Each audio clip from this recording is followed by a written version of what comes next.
In today's video, I'm going to teach you how to fix the white cursor on Google Docs. If you've ever tried to type in Google Docs and noticed that your text cursor is almost invisible, especially on a white page, this walkthrough is going to help you make it much easier to see. First, go ahead and open your browser and sign in to your Google account if you aren't already. Then, open Google Docs.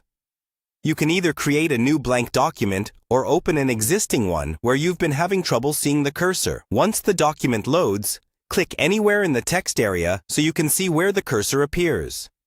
Now, take a moment to notice exactly what the issue is. The default cursor in Google Docs is a thin white vertical line that can blend into the page, especially if your screen brightness is low or your display settings wash out the colors.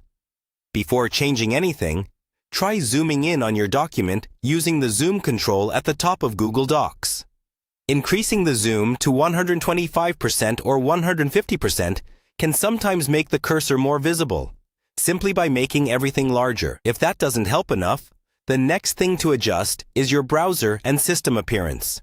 Start by checking whether you're using dark mode or light mode on your computer or browser. On many systems, switching to dark mode in your operating system or enabling a dark theme in your browser will invert the page colors in Google Docs when you use a dark theme extension or built-in setting.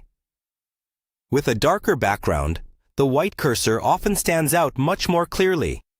After changing your theme or mode, go back to your Google Docs tab and see if the cursor is easier to spot. You can also improve visibility by adjusting your screen brightness and contrast. Turn your brightness up a bit, and, if your monitor allows it, increase the contrast. Subtle changes here can make that thin cursor line pop out more against the page. If you're using any browser extensions that modify colors, fonts, or accessibility settings, temporarily disable them and refresh your Google Docs page. Some of these tools can unintentionally reduce contrast or alter the way the cursor is shown. Finally, try switching to a different browser just for testing. Open the same document in another browser and see if the cursor appears clearer there. If it does, you'll know the issue is related to the original browser's settings or extensions, and you can adjust those accordingly. Follow these adjustments one by one, and you should end up with a cursor that's much easier to see while you're working in Google Docs.